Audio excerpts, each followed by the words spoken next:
ராமநாதபுரம் மாவட்டம் முதுகுளத்தூர் வடக்கு வாசல் செல்லியம்மன் கோயில் பூச்சொரிதல் விழா கடந்த 12ஆம் தேதி கொடியேற்றத்துடன் துவங்கியது. பக்தர்கள் காப்பு கட்டி விரதமிருந்து வந்தனர். விழாவையொட்டி அம்மனுக்கு தினமும் சிறப்பு பூஜைகள் நடத்தப்பட்டது.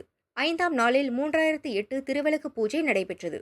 தொடர்ந்து சகசரநாம அர்ச்சனை செய்யப்பட்டு தீபாரதனை காட்டப்பட்டது. திரளான பக்தர்கள் கலந்து கொண்டனர். அன்னதானம் நடைபெற்றது.